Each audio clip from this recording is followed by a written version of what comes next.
My name is Hilda. I'm 60 years old. And what I'm about to tell you today will forever change the way you see your own family. Just 3 days ago, my own son Damien and my daughter-in-law Melissa pushed my husband Henry and me off a 90-foot cliff. As I lay there broken and bleeding, I heard my husband's desperate whisper, "Hilda, don't move. Play dead." But that wasn't the worst of it. The worst was when Henry revealed the most terrible truth a mother could ever hear. A secret our children had kept for 25 years. For 4 decades, Henry and I built what we thought was the perfect family. We woke up every morning in our little suburban home where the smell of fresh coffee mingled with the sound of birds singing. I worked as a teacher at the local elementary school, and every afternoon I came home with stories of my young students. Henry had his carpentry shop where he created the most beautiful furniture you've ever seen. His hands, rough yet delicate, could transform a simple piece of wood into a work of art. We had 2 sons, Richard, our firstborn, and Damien, 5 years younger. Richard was the soul of the house, always laughing, always helping his father in the shop, always shielding me from any worries. Damien was different, more reserved, but I loved him with the same intensity. As a mother, you never play favorites, or at least that's what I thought. On Sundays after church, the whole family would gather around our oak table, which Henry had carved with his own hands. Richard would tell us his plans to study engineering, while Damien would remain silent, just picking at the food on his plate. Life was simple but beautiful. In the evenings, Henry and I would walk the trail around our small town, talking about our dreams, how we'd watch our grandchildren grow, and how we'd grow old together in that very house. I never imagined those walks were training for the one that almost killed me. On weekends, I'd host family gatherings where my sisters, Harriet and Irene, would come with their husbands and children. The house would fill with laughter, kids running everywhere, women sharing recipes in the kitchen while the men fixed something in the yard. Henry was my perfect partner. After 40 years of marriage, he still brought me wildflowers he'd pick on the way to work. He helped me grade my students' tests, and I would hold pieces of wood for him while he cut them in his workshop. We were a team, an unbreakable unit, or so I thought. At night, we'd sit on the porch to watch the stars, planning our future. We talked about traveling when we retired, seeing the ocean for the first time, building a smaller house once our kids started their own families. But perfect happiness, as I would discover years later, often hides the deepest tragedies. When Richard turned 20, something changed in our family. He began to argue with Damien about things I didn't understand. I'd hear them whispering in the hallway, and they'd fall silent when I appeared. Henry told me it was just brotherly stuff and that it would pass. I wanted to believe him because I needed to believe my family was still perfect. One night in October, exactly 25 years ago, Richard didn't come home for dinner. We waited until 11, then 12, then 1 o'clock in the morning. Damien was in his room supposedly studying, but I noticed something strange in his eyes whenever I asked about his brother. Henry went out to search for him with our neighbors.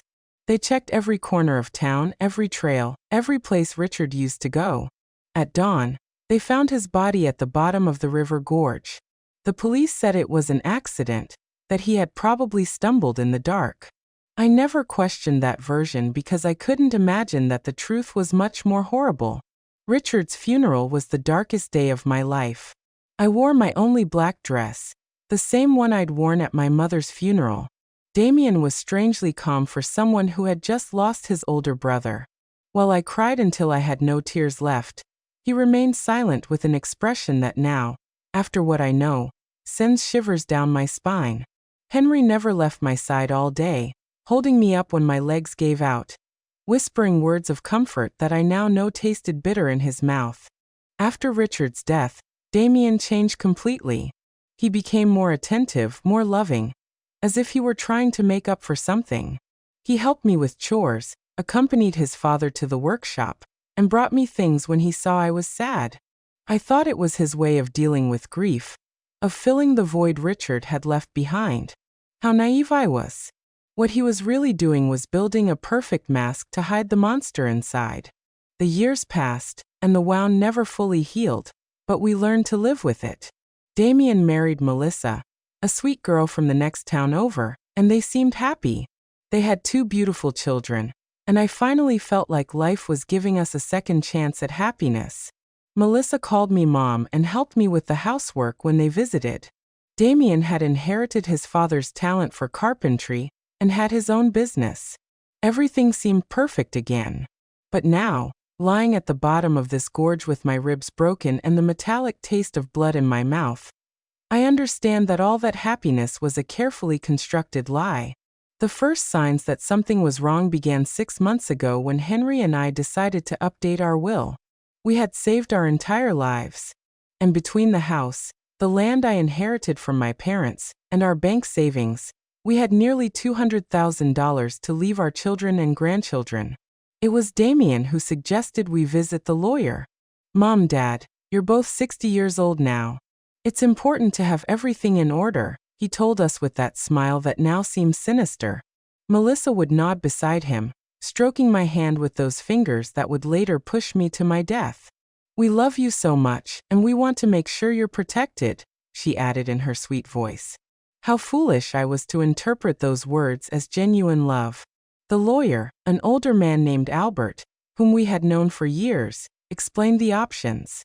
We could put everything in a trust, divide the inheritance among Damien's children, or simply make a traditional will. Damien insisted on naming him and Melissa as our sole heirs, arguing that they would handle the equitable distribution to the grandchildren. Besides, he said, you're going to need us when you're older. It's better for us to have access to the resources to take care of you properly. Something in his tone made me uncomfortable, but Henry seemed convinced.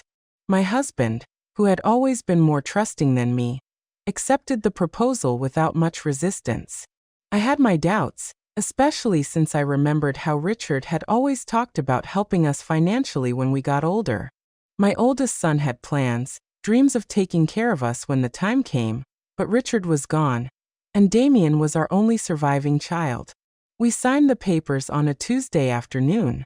I remember Melissa was wearing a pretty green dress and gave me a big hug after the ceremony.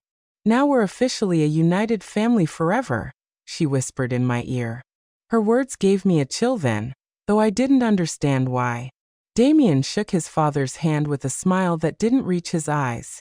That night, as I made dinner, I couldn't shake the feeling that I had made a terrible mistake. The following weeks were strange. Damien and Melissa started visiting us more often, but their visits had a different feel. They no longer came just to spend time with family. They always had suggestions about how we should improve the house, what investments we should make, or what life insurance policies we should get. Mom, you should think about selling this big house and moving somewhere smaller, Melissa said while examining our furniture with calculating eyes. We could help you find a comfortable apartment in town. But I loved our house. Every corner held a memory. Every room told a story of our 40 years of marriage. The kitchen where I had prepared thousands of meals for my family. The workshop where Henry created his masterpieces. The yard where our children and grandchildren had played. I couldn't imagine my life anywhere else. When I told them this, I saw a flicker of irritation in Damien's eyes that chilled me to the bone. Mom, you're being irrational, he said in a tone he had never used with me before. This house is too big for 2 people your age. If you fall down the stairs or something happens, we won't be able to help you in time. Melissa nodded vigorously, adding, besides, the upkeep must cost a fortune. It would be much smarter to sell now while the housing market is high and move to something more appropriate for your age. Henry began to consider their arguments. My husband, who had always been practical, started talking about the logic behind their suggestions. But I couldn't shake the feeling that there was something more behind all this pressure. One night, after another of these tense conversations, I asked Henry if he didn't think it was strange that Damien was suddenly so interested in our financial affairs. Hilda, he just cares about us, he replied while brushing his teeth. Maybe we should consider his suggestions. We're not as young as we used to be. But I saw something in my husband's eyes, a shadow of doubt he didn't want to acknowledge. Now I know that Henry already had his suspicions, that he had started to connect the dots that I didn't even know existed. Things escalated when Damien suggested we give him power of attorney over our finances. It's just for precaution, he explained while Melissa prepared tea in our kitchen as if she owned the place. If one of you gets sick or has a health issue, we can manage your affairs without legal complications. The way he said it so naturally, so logically, it almost convinced me. But there was something about his insistence that made me nervous. I couldn't sleep that night. I stayed awake staring at the ceiling, listening to Henry's breathing beside me, trying to understand why I felt so uneasy. The next day, I decided to call my sister Harriet for advice. Harriet had always been sharper than me, more suspicious of people's intentions. When I told her about Damien's pressure, she was silent for a long moment. "Hilda," she finally said, "doesn't it seem strange to you that Damien is so anxious to control your money? I mean, he has his own business. He's doing well financially. Why would he need so much control over your finances?" Her words hit me like a slap. She was right. Damien had never seemed to have financial problems, had never borrowed money, had never shown any signs of needing our financial help. That afternoon, when Damien came for another of his talks about our future, I decided to confront him directly. "Son," I said as we sat in the living room, "why is it so important for you to have control over our financial affairs? Your father and I are still in our right minds." His reaction was immediate and telling. His face hardened, and for a moment I saw something in his eyes that reminded me of someone else, something cold, calculating, and dangerous. "Mom, it's not about control," he responded in a tense voice. "It's about love, care, and family responsibility." But the way he said family responsibility sounded more like a threat than an expression of affection. Melissa, who had been silent until then, intervened with her sweet but firm voice. "Hilda, we just want what's best for you. It's painful to see you worry about things we could easily handle." That night after they left, Henry and I had our first serious argument in years. He thought I was being paranoid, that I was looking for problems where there were none. I insisted something wasn't right, that our son's behavior had changed too much. "Henry," I said as we washed the dishes, "do you remember what Damien was like before Richard died? He was different, more distant, more. I don't know how to explain it, but there was something about him that scared me." My husband stopped washing the plate in his hands and looked at me intently. In his eyes, I saw something I hadn't seen before, recognition. "Hilda," he said in a very low voice, "there are things about Richard's death that I never told you."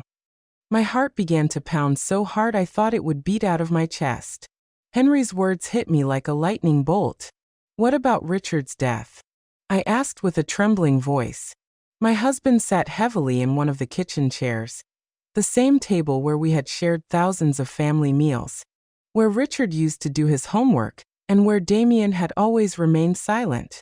Henry ran his hands over his face, as if he were trying to erase the memories that had tormented him for 25 years. "The night Richard died," he began in a broken voice, "Damien wasn't in his room studying like he told us. I saw him leave the house around 8 o'clock.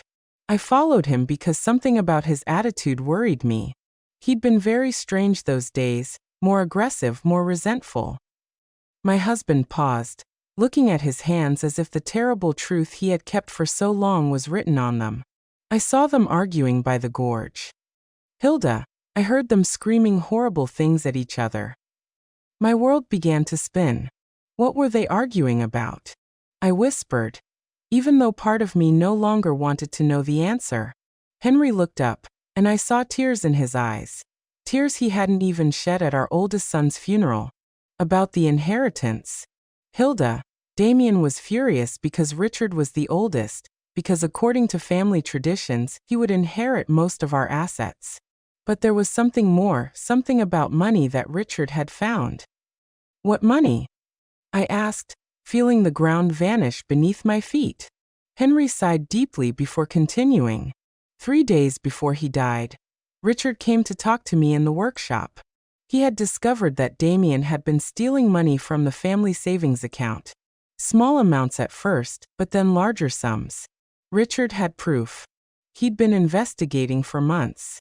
My mind refused to process what I was hearing. My youngest son, the one who had been so attentive after Richard's death, the one who helped and cared for us, had been stealing from us since before his brother died. Why didn't you ever tell me? I accused Henry, feeling the betrayal multiply twofold. Because when I got to the gorge that night, it was already too late, he replied in a choked voice. I saw Damien standing next to Richard's body. Our youngest son was trembling, crying, and repeating over and over, "It was an accident. It was an accident." He looked at me with those desperate eyes and begged me to help him. "Dad," he said, "Richard tripped when he was trying to hit me. I just defended myself and he lost his balance." Tears ran down my cheeks uncontrollably. "But you believed him," I murmured, even though I already knew the answer. Henry nodded slowly with an expression of guilt that had haunted him for decades. He was my son, Hilda. My youngest son was asking for my help, and Richard was already dead. I couldn't bring one back to life by destroying the other. I thought it was really an accident, that Damien had learned his lesson, that he would become a better man after this. "And the stolen money?" I asked, needing to know every detail of this nightmare. Damien promised he would pay it back little by little, that he had taken the money to invest in a business that had gone wrong. He swore he would never do something like that again. And I believed him, Hilda. God forgive me. But I believed him because I needed to believe my son wasn't a killer. I got up from the table, stumbling, holding onto the wall so I wouldn't fall. Everything I had believed about my family, about my surviving son, about the last 25 years of my life, was a lie. Did he pay the money back? I asked, although I already knew the answer from the look on Henry's face. Never, he replied. In fact, he kept stealing small amounts that I pretended not to notice because confronting him would mean admitting I had covered up a murder. I became his accomplice, Hilda. Every time I stayed silent, every time I pretended not to see the bank accounts dwindle, I became more of his accomplice. The horrible reality began to take shape in my mind. That's why he's so interested in controlling our finances now, I murmured. It's not because he cares about us. It's because he wants to finish what he started 25 years ago. Henry nodded gravely. And there's something else, Hilda. Something I just discovered a few weeks ago. What else could there be? I asked, feeling like my heart couldn't take any more revelations. Henry went to his desk and pulled out some papers he had been hiding under other documents. I've been discreetly investigating Damien's finances. His carpentry business isn't doing as well as he wants us to believe. In fact, he's on the verge of bankruptcy. He owes more than $100,000 to several banks and suppliers. The papers trembled in my hands as I read the numbers. Damien wasn't the successful man he pretended to be. He was a desperate failure who had been living on lies and stolen money for decades. Does Melissa know all this? I asked, remembering her sweet smile and loving hugs. I'm sure she does, Henry replied. I've noticed how she directs the conversations when they talk about our money, how she asks specific questions about our savings, the value of the house, our life insurance policies. They aren't innocent questions, Hilda. They are questions from someone calculating exactly how much our death is worth. That sentence chilled me to the bone. Our death, I repeated in a whisper. It was the first time I had considered that Damien might want to cause us physical harm. Until that moment, I thought he just wanted to rob or cheat us. But if he had killed his own brother for money, what would stop him from killing his parents for the same reason? Henry, I said, grabbing his hands, we have to go to the police. We have to tell them the truth about Richard and about what's happening now. But my husband shook his head with a look of hopelessness that broke my heart. With what evidence, Hilda? I'm an accomplice to covering up a murder. If I talk now, I'll go to jail too. And besides, who's going to believe an old man of 65 who has been keeping this secret for 25 years? He was right. Do we just wait for him to kill us like he killed Richard? We're going to be very careful, Henry said, trying to sound more confident than he really was. We're going to find a way to protect ourselves, to gather evidence to. But his words were interrupted by the sound of the phone. It was Damien. "Hi, Mom," he said with that sweet voice that now sounded sinister to me. "Melissa and I were thinking, and we believe it would be beautiful to celebrate your 40th wedding anniversary with something special. How about we take you to those mountains you've always talked about next weekend? We could go on a family hike, take pictures, and have a perfect day together." My blood turned to ice. I looked at Henry, who had heard the conversation and had the same look of terror on his face. "That's a very sweet idea, son," I managed to reply in a trembling voice. "But let us think about it, and we'll get back to you tomorrow." After hanging up, Henry and I looked at each other in silence, knowing we had just received an invitation to our own execution. "The mountains," I murmured. "He's going to take us to the mountains to kill us and make it look like an accident." Henry nodded gravely, just like he did with Richard at the gorge. That night, we didn't sleep a minute, holding each other in our bed, planning how we could save ourselves from our own son. The next few days were a nightmare of terror and pretense. Henry and I had to act as if nothing had happened when Damien and Melissa came to visit, smiling when they talked about the mountain trip, nodding when they excitedly told us they were going to spend time with family.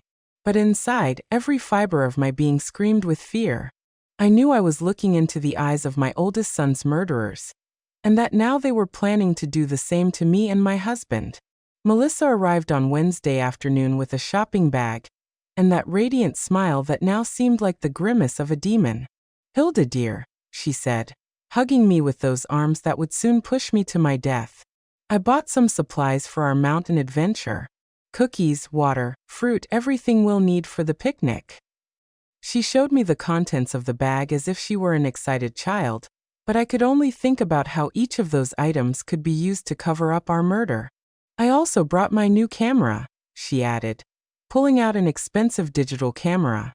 "I want to capture every moment of this special day. They're going to be photos we'll treasure forever." Forever. The irony of her words made me sick. The only photo she would take would be of our broken bodies at the bottom of some cliff, if anyone ever found us. Damien appeared behind her carrying a new-looking hiking backpack. "Dad," he said to Henry with feigned enthusiasm, "I bought all the necessary equipment for a safe hike. Ropes, harnesses, lanterns, a first aid kit." Every word that came out of his mouth sounded like a cruel mockery. Safety equipment to plan our murders. The perversity of the situation made me dizzy. "Isn't it a bit dangerous for people our age?" I asked, trying to sound casual while looking for any excuse to cancel the trip. Melissa stroked my cheek with that false tenderness that churned my stomach. "That's why we chose a very easy and safe trail," she assured me. "It's a hike even kids can do. Plus, Damien and I will be there to take care of you the whole time." Yes, they would be there to take care of us until the exact moment they decided to push us off a cliff. That night, when they finally left, Henry and I sat in our living room, trembling, not just from the cold, but from the absolute terror we had been holding back for hours. "We can't go," I said, grabbing his hands. "We just can't. We'll make up some excuse." "If we don't go," Henry replied in a grave voice, "they'll find another way to kill us. Maybe something that looks even more accidental, like a house fire or a robbery gone wrong. At least in the mountains, we know what they're going to try to do." His words had a terrible logic, but they didn't comfort me at all. "So, what do you suggest?" I asked, desperate to find some solution that would save our lives. Henry was thoughtful for a few minutes before answering. "We're going to go, but we're going to be prepared. I'm going to hide my cell phone and set it to record everything that happens. If we manage to survive, we'll have evidence. And if we don't," his voice broke, "at least someone will know the truth." On Friday night, we could barely touch our dinner. We knew it might be our last meal together in our house, in that kitchen where we had shared so many happy moments when we were a real family. Henry reviewed his will one more time, making sure that if something happened to us, At least Damien wouldn't get everything without there being some record of our suspicions. I wrote a letter, he confessed, pulling a sealed envelope from his desk. It's addressed to your sister Harriet. In it, I explain everything we know about Richard's death and what we believe Damien plans to do to us. I hid it in the place where we keep our important documents. If we don't return from this trip, at least she'll know where to look for the truth. That night, we went to bed holding each other, whispering words of love that could be our last. If something happens to me, Henry said, I want you to know that these 40 years with you have been the best of my life. Despite everything, despite the mistakes and the secrets, I love you more than my own life. I cried in silence, memorizing the rhythm of his breathing, the warmth of his body, the smell of his skin. Saturday dawned with a clear sky that seemed to mock our situation. Damien arrived early, whistling a cheerful tune that chilled my blood. Morning, lovebirds, he called from the front door. Ready for your big adventure? Melissa appeared behind him, radiant as a bride on her wedding day, except this was a wedding with death. During breakfast, which we could barely eat, Damien explained the route we would take in detail. It's a beautiful trail, he said, spreading a map on the table. It leads to a lookout where you can see the whole valley. They say the views are spectacular. His eyes shone with an enthusiasm that seemed demonic. Of course, the views would be spectacular. They would be the last we would see in our lives. The trail has some steep parts, Melissa added as if giving us useful tourist information, but nothing that experienced hikers like you can't handle. Her comment about our supposed hiking abilities sounded like a cruel joke. We were two 60-year-olds who barely walk through the park once in a while. As we loaded the car, I saw Damien meticulously checking his backpack, making sure he had everything he needed for his plan. I saw ropes, a small shovel, and something that looked like a flare gun. What's that for? I asked, pointing to the gun. For safety, he replied without missing a beat. If we get lost or something goes wrong, we can send a distress signal. Of course, they would send a distress signal after pushing us off a cliff so our bodies could be found, and it would be confirmed that it was a tragic accident during a family hike. Everything was calculated. Every detail had been planned to make our murders look perfectly natural. The car ride to the mountains lasted 2 hours that felt like an eternity. Melissa put on cheerful music and sang along with the songs as if we were really going on a fun family outing. Damien drove carefully, obeying all the speed limits, stopping at every stop sign. He didn't want to risk an accident that would ruin his perfect plans. During the trip, Henry discreetly took my hand and activated the recording on his phone. Everything that happened from that moment on would be recorded. If we managed to survive, we would have proof. If not, at least the truth wouldn't die with us. When we finally arrived at the trailhead, my heart was pounding so hard I thought it would beat out of my chest. The place was beautiful, with tall trees and the sound of a nearby river. But for me, it had become the setting for my own execution. Damien and Melissa took their backpacks out of the car, smiling and joking as if it were the happiest day of their lives. Ready for the adventure? Damien asked. And for the first time in 25 years, I saw the same cold glint in his eyes that he'd had the night he killed his brother. The trail started out relatively easy, winding between lush trees and moss-covered rocks. Melissa walked ahead of us, constantly taking pictures and commenting on the beauty of the landscape. Look at those wildflowers, she exclaimed, pointing toward bushes full of yellow blossoms and that beautiful bird. Her performance was perfect, that of a loving daughter-in-law enjoying a special day with her in-laws. Damien walked behind us, supposedly to make sure we didn't fall behind. But I could feel his eyes on our backs like daggers. Every time I turned to look at him, he smiled with that grin he had perfected over 25 years of lies. How are you doing, Mom and Dad? He would ask with fake concern. Need to stop and rest? After an hour of hiking, we began to climb a steeper part of the trail. My legs already felt heavy, and Henry was breathing with difficulty. We weren't used to this kind of exercise, and our murderous children knew it perfectly. They had chosen a route that would physically exhaust us, making us vulnerable for when the time came to execute their plan. "We're almost at the lookout," Melissa announced. Although according to the map I had seen at home, we still had at least another hour of hiking, her lie confirmed that they had no intention of reaching the real lookout. The place where they planned to kill us must be much closer. During the hike, I tried to memorize every detail of the trail, every tree, every rock that could serve as a reference if I managed to survive and needed to explain to the police exactly where everything had happened. Henry was doing the same, and we occasionally exchanged glances loaded with terror and determination. We knew we were walking toward our deaths, but we also knew it was our only chance to get evidence against our murderers. "Oh, look at that!" Melissa suddenly shouted, pointing to a rock formation that loomed to our right.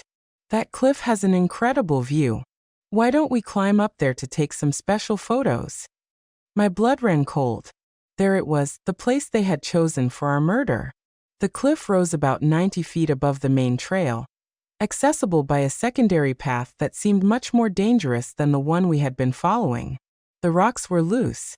There were fewer trees to grab onto in case we stumbled. And from the top, you could see a precipice that fell into a deep gorge full of jagged rocks. "I don't know if that's a good idea," I said, trying to sound casual. "That trail looks pretty dangerous for people our age." But Damien had already started walking toward the turnoff, carrying his backpack full of safety equipment that I knew he wouldn't use to save us. "Come on, Mom," he said with that voice he used when he was a kid and wanted to convince me of something. "It'll only take a few minutes. Besides, Melissa's right. The photos from up there are going to be spectacular." The way he said spectacular made me tremble. They would be spectacular for whoever saw them afterward as evidence of our accident. Henry squeezed my hand discreetly, reminding me that his phone was recording everything. We had to go on. We had to go all the way to get the evidence we needed. If we refused now, they would simply find another opportunity, another place, another excuse to kill us. The climb to the cliff was exhausting. The loose rocks slid under our feet, and more than once I was about to fall. But the most terrifying thing was realizing how perfect this place was for a murder. If someone accidentally tripped and fell from the top, there would be no way to survive. And most importantly, there would be no witnesses. "Almost there," Melissa shouted from above, where she had already arrived with the agility of someone who had planned this route carefully. Damien followed her, and then helped Henry and me complete the last few feet of the climb. His hands on my arms felt like the claws of a vulture. The lookout was indeed spectacular. From there, you could see the whole valley, the mountains in the distance, and the river winding through the trees. In any other circumstance, it would have been a beautiful moment to share with family. But knowing what I knew, the place seemed like the perfect setting for a nightmare. "Come over here for the photos," Melissa shouted, positioning herself near the edge of the cliff. "I want the valley to be in the background." Henry and I approached slowly, each step bringing us closer to our final destination. I could see Damien strategically positioning himself behind us, calculating angles, measuring distances. "Perfect," Melissa exclaimed, raising her camera. "Now hug each other and smile." Henry and I hugged, probably for the last time, while she took picture after picture. Every flash of the camera seemed like a lightning bolt announcing the storm that was about to come. "Take one more," Damien suggested, moving closer to us. "But this time, stand back a little so the landscape looks better." One step back meant being exactly on the edge of the precipice. Henry and I exchanged a look. The time had come. We moved back as we were told, feeling the solid ground disappear under our feet, and only the emptiness of the abyss remaining behind us. Melissa raised the camera one more time, but this time I saw something different in her eyes. There was no longer any need to pretend. The mask had fallen. "Smile," she said in a voice that was no longer sweet at all. "This is going to be your last photo." At that moment, Damien lunged toward us with his arms outstretched. The plan was simple. Push us backwards so we would fall into the void, take some photos of the accident, and then go down to discover our broken bodies. But Henry had been preparing for this moment. In the last second, he managed to grab Damien's wrist and pull him forward. "If we're going to die, you're coming with us," he shouted with a fury I had never seen in him before. For a moment, all four of us were teetering on the edge of the cliff, holding on to each other in a macabre dance between life and death. Melissa screamed and tried to help Damien, but the weight of all of us was too much. I felt the ground give way under my feet, felt gravity begin to win the battle. And then the four of us fell together, locked in a deadly embrace, screaming as the air whistled around us, and the rocky ground approached at breakneck speed. In those seconds that lasted an eternity, I thought of Richard, of how he must have felt when Damien pushed him into the gorge 25 years ago. The impact was brutal. I heard the horrible sound of bones cracking, the sound of my own body shattering against the rocks. The pain was indescribable. But even more terrible was the taste of blood in my mouth, and the certainty that this time Damien had won. This time there would be no witnesses to tell the truth. But then I heard Henry's voice, weak but clear. "Hilda, don't move. Play dead." And I realized something incredible. I was still alive. The pain was so intense I thought I would go crazy. Every fiber of my body screamed in agony. I felt blood running down my face, and something wet and sticky soaking my clothes. But Henry's voice echoed in my ears like a divine command. "Play dead." With a willpower I didn't know I possessed, I remained completely still, controlling even my breathing so it would be imperceptible. A few feet away, I could hear the moans of pain from Damien and Melissa. They had also survived the fall, but from their groans, they seemed to be in worse condition than we were. "Melissa," I heard my son's broken voice. "Are you okay?" His concern for his wife made my stomach churn. This man who had murdered his own brother and had tried to kill us was still capable of feeling love for someone. "I think I broke my leg," Melissa moaned. "It hurt so much, Damien." "And what about the old people?" The disrespectful way she referred to us confirmed what I already knew. We had never been family to her. We were just obstacles on her way to our money. I heard movement as if Damien were crawling toward us. My heart was beating so fast I was afraid he would hear it. "They're dead," he announced after a few minutes that felt like hours. "Both of them have their eyes open, but they're not breathing." His lie filled me with a strange hope. If he believed we were dead, maybe we would have a chance. "Perfect," Melissa whispered with a satisfaction that chilled my blood. "It worked just like we planned." "Well, except for the part where we fell, too." I heard her bitter laugh. "At least we won't have to pretend we love them anymore." For the next few minutes, that felt like an eternity, Damien and Melissa discussed their situation. Both were injured, but they could move. The plan now was to crawl until they found a place from which they could call for help, and then tell the story of how they had miraculously survived a tragic accident that had killed their poor grandparents. "Remember the story," Damien said to Melissa. "We were taking pictures when a rock came loose under Dad's feet. He tripped and, trying to grab on, he pulled Mom with him. We tried to help, but we fell too. It's important that our stories match." "I know," Melissa replied. "We've practiced this 100 times.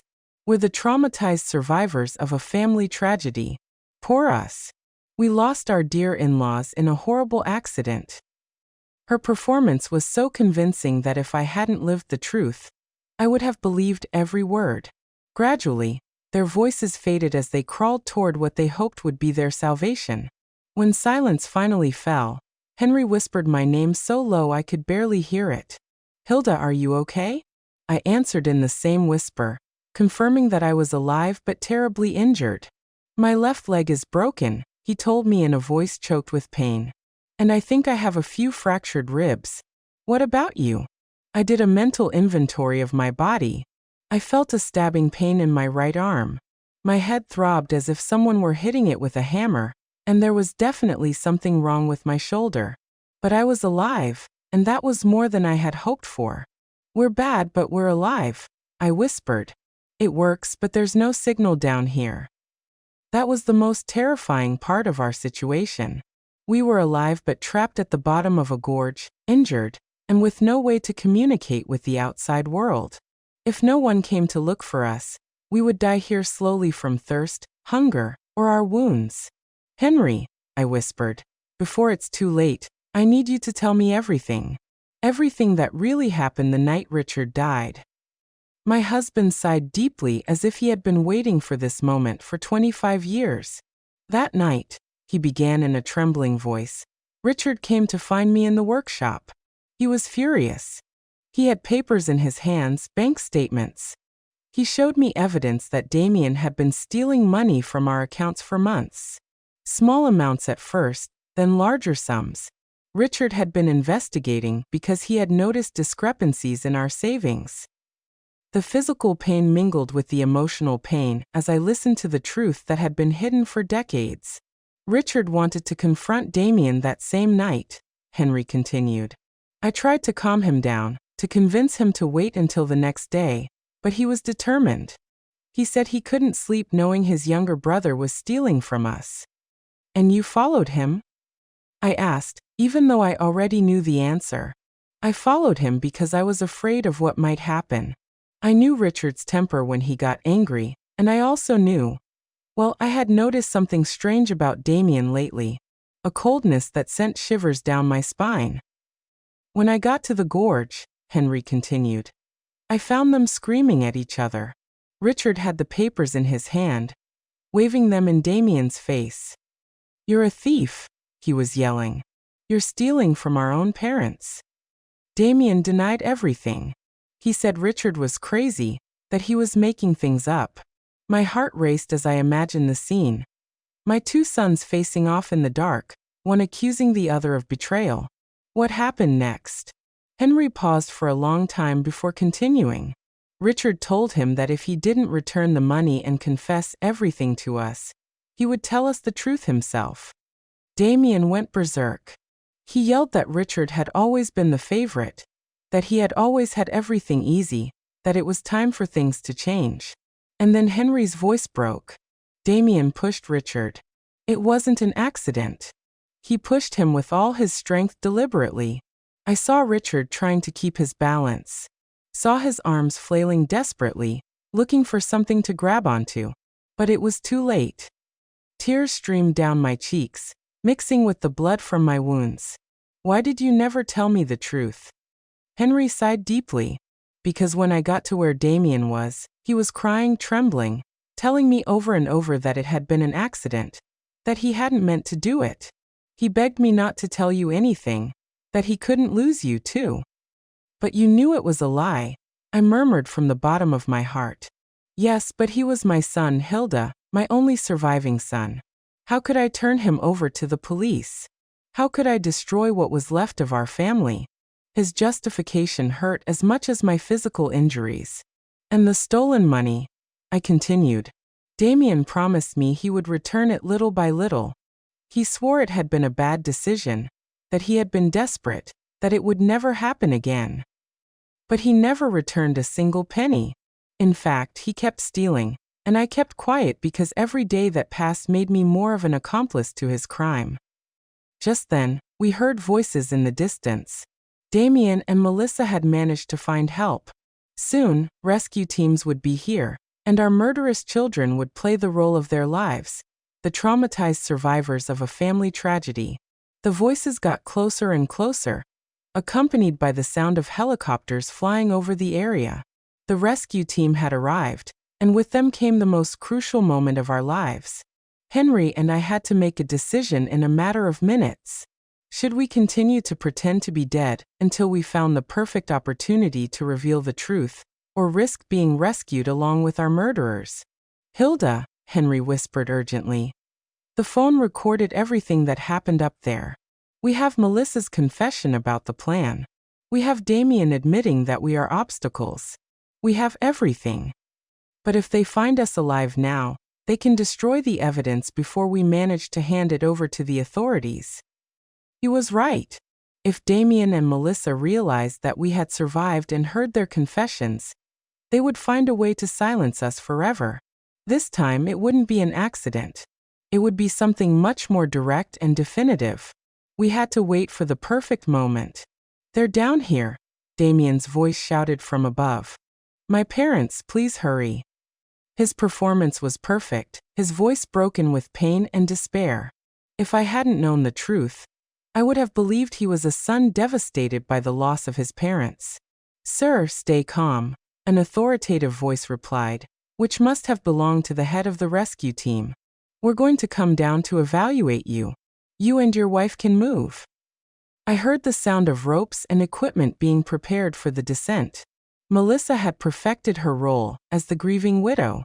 I can't believe this happened, she sobbed. We were taking pictures so happy.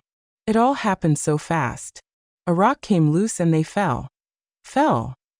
Every word was a stab in my heart because I knew she would repeat those same words to the police, to the media, to anyone who wanted to hear her version of events. The rescuers began to descend. I could hear their voices getting closer. The sound of their boots against the rock, the clinking of their equipment. Henry discreetly squeezed my hand, reminding me that we had to keep up the act no matter what happened. They're here, one of the rescuers shouted upon finding us. We have 2 people at the bottom of the gorge. He approached us and began to examine us. I kept my eyes closed and my breathing so shallow it was almost imperceptible. I felt his hands looking for a pulse on my neck, his ear close to my mouth, trying to detect breathing. This one still has a faint pulse, he announced, referring to Henry. The woman? I'm not sure. I need the medical team down here immediately. My heart raced. The plan was working. They would believe that Henry was on the verge of death, but still alive, while I would be close enough to death to not be an immediate threat. For the next few minutes, which felt like hours, the paramedics worked on us. I felt them put an oxygen mask on me, check my wounds, and secure me to a stretcher. The whole time, I had to fight against every instinct in my body that screamed at me to open my eyes, to ask for help, to stop pretending. The man is stable but critical, I heard one of the paramedics report over the radio. The woman is in very serious condition. Pulse is almost imperceptible. We need to transport them to the hospital immediately. Perfect. They would take us to the hospital where we would have the opportunity to talk to the authorities without Damien and Melissa being able to silence us. During the ascent on the stretchers, I could hear Melissa's faint sobs and the words of comfort that the rescuers offered her and Damien. "You were so brave to survive this," someone said to her. "It's a miracle that you're relatively okay." If only they knew that the real miracle was that Henry and I were alive to tell the truth. In the medical helicopter, as we flew toward the hospital, I could feel Henry's presence on the stretcher next to mine. The paramedics were focused on keeping him stable, and from their conversations, I understood that he was in critical condition. His injuries were more serious than mine, and for a terrible moment, I feared he might die before we had the chance to reveal the truth. "Ma'am," I heard one of the paramedics say to me, "if you can hear me, hold on. We'll be at the hospital in a few minutes." His voice was gentle, full of a genuine compassion that contrasted dramatically with the falsehood I had been hearing from my own family.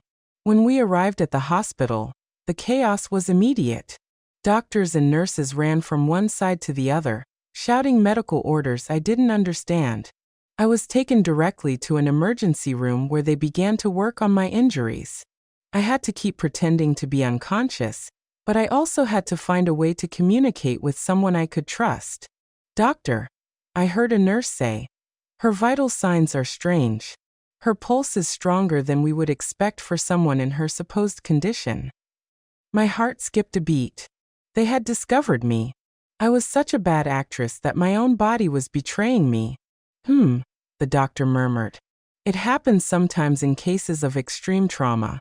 The body has mysterious ways of clinging to life. Let's keep a close watch. Well, the next few hours will be crucial. We've done everything we can." Melissa made a sound that was supposedly a sob of pain, but to me sounded like a sigh of relief. "Can we see them?" Damien asked. "Just for a few minutes. We need to say goodbye just in case." The doctor agreed, and soon I heard footsteps approaching my bed. It was the most dangerous moment of all. I had to convince my murderous son that I was really dying. I felt Damien's presence next to my bed. His hand touched mine, and it was all I could do not to pull my hand away immediately. "Mom," he whispered, "if you can hear me, I want you to know that I love you. I'm so sorry this happened." His words were poisoned honey, sweet on the surface, but deadly in their essence. Melissa approached from the other side. "Hilda dear," she murmured, "you've been like a mother to me.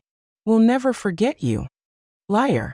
The only reason they wouldn't forget me was because they would have to live with the knowledge that they had murdered me. But then Damien leaned closer to my ear and whispered something that chilled my blood. "I hope you've learned your lesson, Mom. You should never have asked so many questions about our finances. Some truths are better left buried, just like Richard." At that moment, I knew our plan had worked. Damien had just confessed, and even though I had no way to record it, there was a nurse in the room who had heard every word. Damien's whisper echoed in my ears like a direct confession of his guilt. He had mentioned Richard. He had admitted that some truths should remain buried. And most importantly, he had acknowledged that our questions about finances had been the reason for our accident. But I needed more than that. I needed a full confession that couldn't be misinterpreted or denied later. The nurse who had overheard the comment, a young woman named Inns, according to her ID badge, had frozen next to the monitoring machine. I saw through my half-closed eyelids as her eyes widened in surprise and horror. She had heard something she shouldn't have heard, and her expression told me she understood the implications of those words perfectly. "What did you say about Richard?" Melissa whispered, obviously surprised by the mention of the dead brother. Damien tensed, realizing he had said too much. "Nothing," he muttered. "I just meant, well, Mom always wondered what really happened that night. I guess it doesn't matter anymore." But it did matter. And Melissa was smart enough to realize that her husband had made a mistake. "Damien," she said in a tense voice, "let's go. The doctors need space to work." I could feel the tension between them, the mutual understanding that they had said too much in the wrong place. After they left, the nurse approached my bed. "Ma'am," she whispered so low I could barely hear her, "I know you can hear me. What I just heard is not normal. If you are in danger, you need to tell me somehow." Her voice had an urgency that filled me with hope. Someone else had started to suspect. Very slowly, almost imperceptibly, I moved my index finger. It was the smallest possible movement, but Inns noticed it immediately. "Oh my God," she whispered. "She's pretending to be unconscious." I moved my finger again, this time twice. "Yes, listen," she said, leaning even closer. "I'm going to pretend I'm checking your monitors. If you are in danger from those people who were just here, move your finger 3 times." Without hesitation, I moved my finger 3 times. Inns gasped. "They did this to you." 3 more movements. The nurse moved away from my bed and pretended to check my fore while she processed what she had just discovered. I could see in her expression that she was struggling with the decision of what to do. Finally, she approached me again. "I'm going to talk to the doctor in charge," she whispered. "But I need you to keep pretending until we can protect you. Do you understand?" I moved my finger once. The next few minutes were agonizing. Inns left the room and I was left alone, waiting and praying that she would believe my story and take the right actions. Finally, I heard footsteps approaching. It was Inns accompanied by an older man who must have been the chief doctor and, surprisingly, 2 police officers. "Ma'am," the doctor said in a low voice, "Nurse told me about your situation. If you can hear me, we need you to know that you are safe now. The officers are here to protect you." A wave of relief so intense almost broke my act. "Can you open your eyes?" one of the officers asked. Slowly, very slowly, I opened my eyes. The hospital light blinded me for a moment, but I gradually managed to focus on the worried faces surrounding me. "Thank God," Inns murmured. "I thought I was going crazy." "Ma'am," said the police officer, a middle-aged man with a serious expression. "I'm Detective Johnson. We understand you may be in a very dangerous situation. Can you tell us what really happened on that mountain? My voice came out as a raspy whisper after hours of pretending to be unconscious. My son and his wife pushed us. The next few hours were a whirlwind of statements, recordings, and revelations. I told Detective Johnson everything I knew. Richard's death, Damien's thefts, the pressure to change our will, and finally the plan to murder us on the mountain. But the most important thing was the recording on Henry's phone. Your husband has recorded evidence? The detective asked, his eyes gleaming. Yes, I replied. Everything is on his phone. The confessions, the plans, everything. The detective immediately went to the room where Henry was being treated. Henry had regained consciousness an hour after me, and when the detective explained the situation, he handed over his phone without hesitation. Here's everything, he said in a weak but firm voice. 2 years of lies and the truth about what happened today.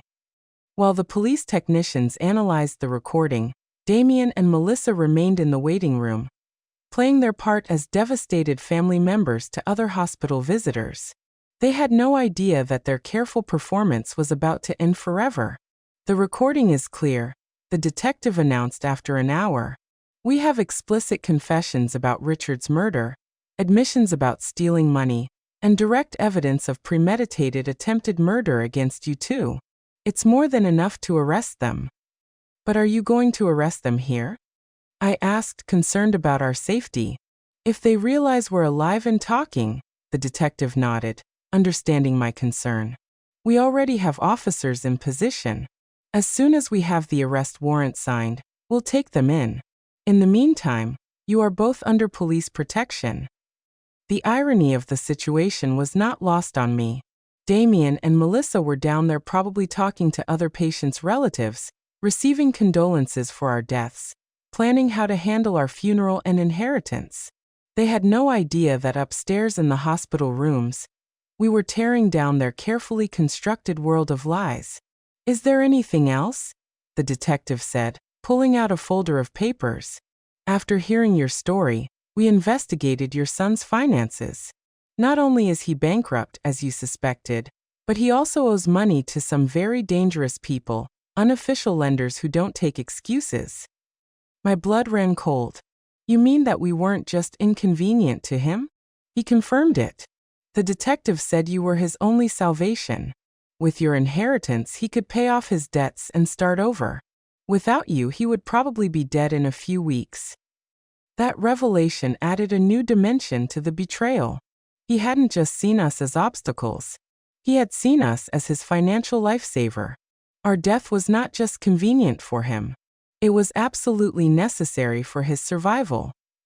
And what will happen to our grandchildren? I asked, feeling a new wave of pain at the thought of Damien and Melissa's innocent children. Social services will take temporary custody of them. The detective replied gently. But as I understand it, you could apply for custody once you recover from your injuries. The idea of raising the children of our own murderers was overwhelming, but it was also the only way to ensure that something good would come out of this nightmare. Those children were innocent, and they deserved a chance to grow up in a home where love was real, not feigned. It's time, the detective announced when an officer entered the room with papers in hand. The warrants are signed. We're going to arrest them now. Through the window of my room that overlooked the hospital parking lot, I could see police officers discreetly positioning themselves. The moment I had been waiting for 25 years had finally arrived. Damien Black and Melissa Black. I heard the firm voice of the officer in charge. You are under arrest for the murder of Richard Black and the attempted murder of Hilda and Henry Black. The silence that followed was deafening. Then Melissa's hysterical voice. What are you talking about? We're the victims here. Our in-laws died in an accident. Ma'am, the officer replied calmly. Your in-laws are alive and they have provided complete evidence of your crimes. There was a moment of absolute silence followed by a scream of desperation from Damien. That's impossible. We saw them die. They were dead. His involuntary confession was captured by the police recorders, adding another piece of evidence to their case. Through the radio, I heard Melissa begin to blame Damien. It was all his idea. I didn't want to do any of this. He forced me. And Damien, in desperation, screamed, "You were the one who suggested the cliff. You planned all of this." In a matter of minutes, the alliance that had lasted for years fell apart as each one tried to save their own skin. Detective Johnson returned to my room an hour later with an expression of satisfaction mixed with sadness. "They're arrested and on their way to the station," he informed me. "They're both trying to blame each other, which only strengthens our case. But there's something else I need to tell you." "What else?" I asked, though I wasn't sure my heart could handle any more revelations. "During the arrest, we found this in your son's backpack," he said, showing me a small digital recorder. "Apparently, he had been recording his conversations with you and your husband for the past few weeks, probably looking for evidence that you suspected something." My blood ran cold. "What does that mean?" The detective sighed. "It means he knew you were starting to discover the truth. The trip to the mountain wasn't a spontaneous decision. It was a direct response to your suspicions. In one of the recordings, you can clearly hear Melissa telling him, 'We have to act fast before they go to the police.'" The depth of the planning and the coldness of the calculation took my breath away. They hadn't just planned to kill us. They had been monitoring our conversations, evaluating the level of danger we posed to them. We were mice in a maze, and they had been the scientists observing our every move. "There's something else," the detective continued, "that we found in the investigation of his finances. Your son not only owed money to dangerous lenders, but he had also forged your signature on several documents trying to access your bank accounts. If you had died on that mountain, he would have had immediate access to all your resources." Every new revelation was like another stab. My own son had not only planned to murder me, he had been actively stealing from me, forging my signature, and violating every principle of family trust one had tried to instill in him. "How much money did he steal in total?" I asked, though I wasn't sure I wanted to know. "About $50,000 over the last 5 years, the detective replied. "Small amounts that he thought you wouldn't notice, but which, when added up, amount to a significant sum. The money Henry and I had saved over decades of hard work, penny by penny, had been financing our son's life of luxury while he planned our murder." The following days in the hospital were a whirlwind of police interviews, visits from lawyers, and calls from news media that had picked up the story. The local press had titled the case the most horrible family betrayal of the decade, and reporters from all over the country wanted to hear our version of events. My sister Harriet arrived from the neighboring town crying and hugging me as if she hadn't seen me in decades. "Hilda," she said over and over, "I always knew there was something strange about Damien after Richard's death, but I never imagined he was capable of this." Her words comforted me because they confirmed that my maternal instincts hadn't been completely blind. "And the kids?" I asked about my grandchildren who were now in the temporary custody of social services. "I saw them yesterday," Harriet replied sadly. "They're confused, asking why their parents can't come home. They're too young to understand what really happened." The lawyer we had hired, the same Albert who had prepared our will, came to see us with news about the legal process. "The case is solid," he assured us. "With the recordings, the confessions during the arrest, and all the financial evidence, it's almost impossible for them to escape significant convictions." But then he added something that chilled me to the bone. "However, they are trying to negotiate a lesser guilty plea by claiming it was a crime of passion, not premeditated." "A crime of passion?" I exclaimed indignantly. "They planned this for weeks, bought special equipment, and chose the perfect place." Albert nodded gravely. "I know, and we have evidence of premeditation, but their lawyers are going to argue that it was a desperate decision made under extreme financial pressure." The idea that they could receive reduced sentences for their crimes filled me with fury. They had murdered Richard. They had tried to murder us. They had stolen our money for years. And now they wanted to present themselves as victims of circumstances. "What can we do to ensure they get what they deserve?" I asked. Testify, Albert replied simply. Your testimony, combined with all the evidence, will be crucial for the jury to understand the true nature of these crimes. But I warn you, it's going to be emotionally devastating to face your son in court. He was right. The idea of looking Damien in the eyes during the trial, of listening to his lawyers try to justify the unjustifiable, of publicly reliving every moment of this nightmare was overwhelming. But it was what I had to do for Richard, for us, and for my grandchildren who deserve to know the truth about their parents. 3 weeks after the arrest, Henry and I were finally able to go home. Our wounds had healed enough to allow us to move, although he still needed crutches, and I had my arm in a sling. The house felt strange, as if it were the set of a play after all the actors had left. Everything was exactly as we had left it on the day of our family outing. The breakfast dishes were still in the sink. The bed was unmade. The flowers Damien had brought me that week were still on the kitchen table, now withered and dead. It was as if time had stopped at the moment our normal lives ended forever. Do you think we'll ever be happy again? I asked Henry that first night back as we lay in our familiar bed. He hugged me with his uninjured arm and sighed deeply. I don't know, Hilda, he said. But we're alive. We have the truth on our side.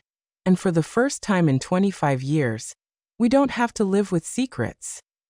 The trial began 6 months later. On the day I had to testify, I looked Damien directly in the eyes for the first time since the arrest. I saw no remorse, no pain. I didn't see the son I had raised. I saw a cold and calculating stranger who had disguised himself as my son for decades. When I finished my testimony, after recounting every horrible detail of our experience, I addressed him directly from the witness stand. Damien, I don't know who you are, but you are no longer my son. My son died the night you killed Richard, and what has been living in his place for 25 years is a monster that I unwittingly helped raise. The jury deliberated for 3 days before finding Damien guilty of first-degree murder for Richard's death and first-degree attempted murder for what he did to us. Melissa received the same conviction as an accomplice. Both were sentenced to life in prison without the possibility of parole. Now, 1 year later, Henry and I have begun the process of formally adopting our grandchildren. They are beautiful and innocent children who deserve a chance to grow up knowing what true love is, not the manipulative and toxic love they received from their biological parents. Every night when I tuck them in, I tell them about their Uncle Richard, the brother they never knew. I tell them about his kindness, his honesty, his dream of